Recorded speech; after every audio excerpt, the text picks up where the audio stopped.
this is Benna Gillespie.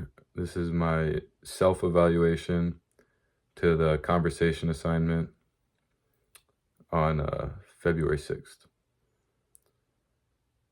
To start off, I want to start by saying my eye contact was really good during the whole entire conversation. I kept it for a majority of the time. I showed that I was listening. I asked really good questions that were good for the audience that I was talking to.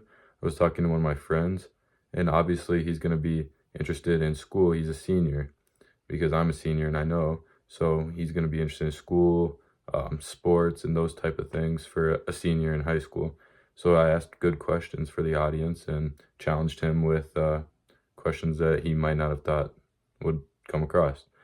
I was also really engaged with the conversation. I used really good eye contact and hand gestures to him, so that helped out. And I listened to him without interruption a lot.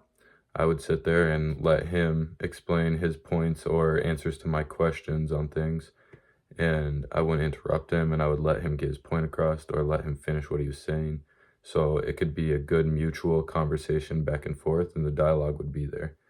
Another point is I let the dialogue stay there without having a monologue and just me talking and him kind of answering my questions. But it was back and forth. We'd both be asking each other questions, and it flowed really good like a normal conversation would. Another thing I want to point out was distractions. Sometimes I do get distracted a lot, and I did see that in the conversation.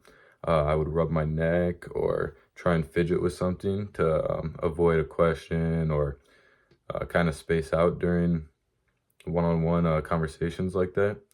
And I'm trying not to do that, but it did happen a little bit, so that's something I can get better on a lot, kind of just staying more focused onto the conversation and not distracting myself with other things or other things going on in my head, or just trying not to listen or be part of the conversation. But yeah, that's something I can work on. And I mean, another thing was that while I was listening to him, he would be talking back and forth to me. And so then after I was listening to him, there would be another question, and it would flow perfectly like another conversation would. I didn't use as many questions as I wanted to. It might not have been more of the intimate questions. I could have used better questions, honestly, I think. I did use good questions for the audience, but my questions could have been a little bit deeper or something, not as broad and kind of on his daily life things that I already kind of know about. It could have been something more deep about his opinions on maybe like the election or something broad that a lot of people have opinions on. But in general, I think it was a good conversation assignment post. I did most of the things that I did most of the things that were required and put it all together through the conversation assignment. So that will be my evaluation of myself for the conversation assignment. Thank you.